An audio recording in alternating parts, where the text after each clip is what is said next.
Good afternoon, Secure Tech. My name is Ethan Tatro, and this is the Swan Agency's budget presentation. To begin, CJ. All right, starting off with our location, we have chosen 2020 Bevel Road in Daytona Beach. This spot right here, and it's going to be this paved out area is where we're going to do all of our construction. Overall, this is our overall budget for physical security. And starting off here, we kind of have an overlay of what the building and parking lots will look like. We will have our main entrance coming in right here, where there will be a closing gate and an opening gate. There will not be a parking booth here, as it will be just a come in and drive into this area. And then this whole section right here will be the guest parking lot. That is where guests will drive in, they'll park there, and they will be forced to go in through the primary front door. That way, once they get there, they'll be greeted by the front desk and get their security pass. Moving on to this back section, we have two parking gates right here that will be accessed by a key card. This orange right here, as well as right here, are removable bollards for when the location is closed and is off hours. And then this back section right here will be for commercial vehicles bringing in shipments, as well as a secondary emergency exit plan, because this whole black area will be fenced in. So, moving on, we have that is the gate and the bollards that I have chosen for our Secure Tech project. Going on to our lighting, every star you see, this is where we'll be emplacing a light post, trying to keep the parking lot very well lit, going into that CP10 style area, making sure the whole lot will be lit in those night hours. These are the lights that we have chosen for this part. Going into our cameras, so we will have 4 total cameras, 1 on each apex. These cameras will be manually installed into the light posts. That way they are almost hidden in the shining of the light. And they will have a 360-degree vision all the way around the complex.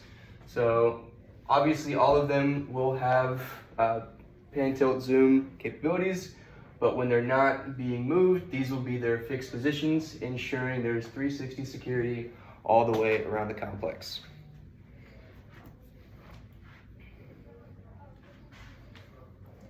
My name is Ethan Tatro. I'm the infrastructural security specialist.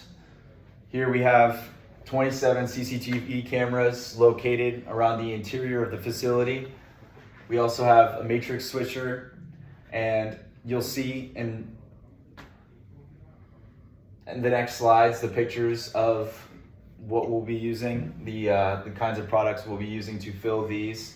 Our approach to our infrastructural security systems include the extensive use of CCTV recording throughout the interior of the building, and access control points located on each of the 5 floors of the building we are sharing. And next slide. These are our CCTV cameras. We'll have placed 27, 7 on the first floor, and then 4 on the subsequent 3 floors, and then 8 on the 5th floor. I've looked at the floor plans and identified weak points in security and where each of the cameras should be located throughout the interior of the facility to make sure that there is wide coverage on the inside. Next. Just give me a point when you want the next slide. Okay. This is kind of what our control room equipment would look like. That includes computers, phones, desk chairs, desks, computers, wiring, kind of a basis setup for what our control room would be needed in order to operate functionally. Doors with key card access control. So obviously key cards will be given to Swan Agency employees in order to access certain points within the facility, and they will be monitored by our control room and given accordingly to different people with different levels of security.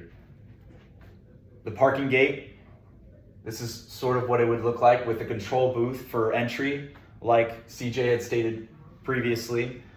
Yeah, this is what it would look like. It's not me. Jacob isn't here, so we're just gonna pass his sections. He's gonna try and edit in his portion of the project.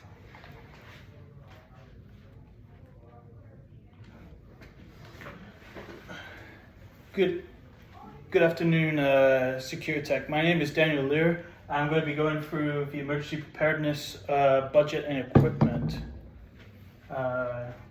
Here we have the budget for the emergency preparedness section for Securitech. So to begin with, what we're going to do, we're not going to spend any money whatsoever. We're going to introduce the contingency crew, who are Securitech employees who volunteer to be these emergency preparedness specialists for their teams within the company. Their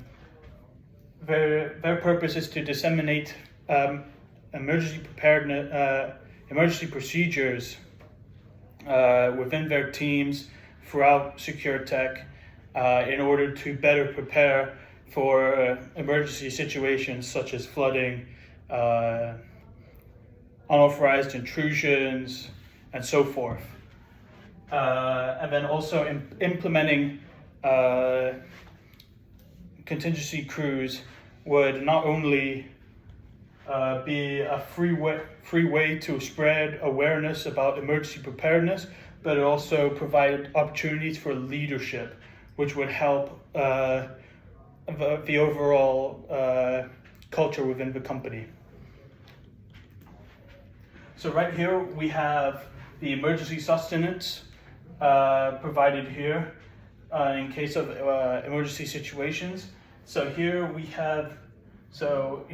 purchased, we will have purchased 12 emergency ration buckets, providing 52 servings per bucket, able to feed all of the Securitech employees all at once for a small period of time.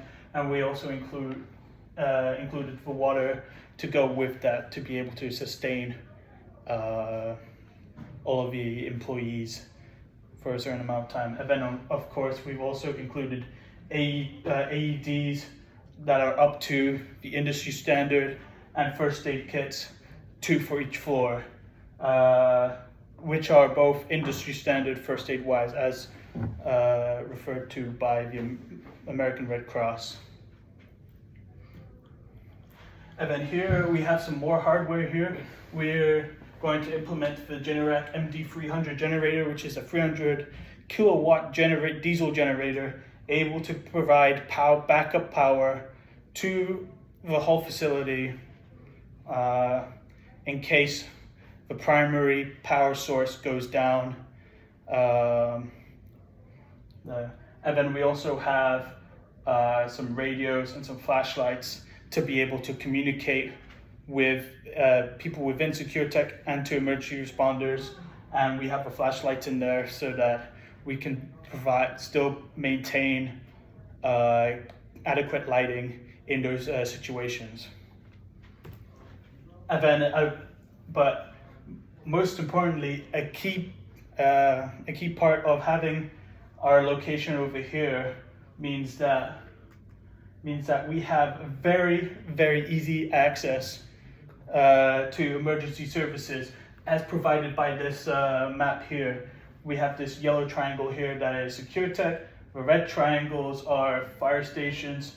Purple triangles are the hospitals nearby. Is the hospital nearby, also providing this very good emergency healthcare for events around the racetrack. And the blue triangles we have here are police stations. Hello everyone, I'm Caden. I'm the informational specialist, and I'll be going over data storage, visitor management systems, and communication systems, along with cybersecurity penetration testing. Next slide. First, we'll be going over data storage, and there's two main methods, including physical and cloud storage. And with a majority of it being cloud storage because of its ease of access and it's just overall accessibility for employees.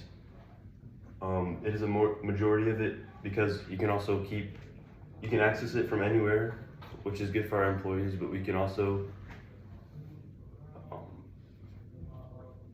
you use most of it. It's a lot easier to access, that's pretty much it. And we use a small portion of it in physical for our hard drives and USB sticks and whatnot. That's what that would include. And that is for high security, but also it's a one-time purchase and you're not paying monthly for all the monthly subscriptions that you would for the encrypted cloud storage. Next slide, please. For the visitor management system and communication system, the visitor management system would include, would keep track of all individuals on the premises, whether they have an ID or not. Your low battery thing, I don't know if that's gonna mess it up.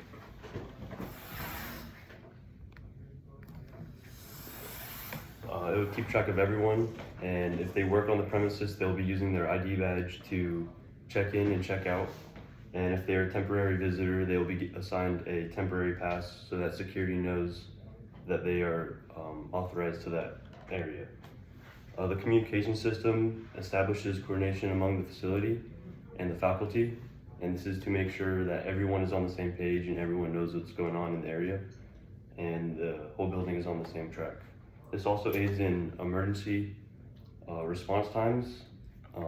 Everyone is able to stay connected and know where they should be and when. Next slide, please. Cybersecurity penetration testing will be included with the plan, and this will be a one-time test that is conducted on the cybersecurity network, and this will make sure that the system is up to date and it is as secure as it should be.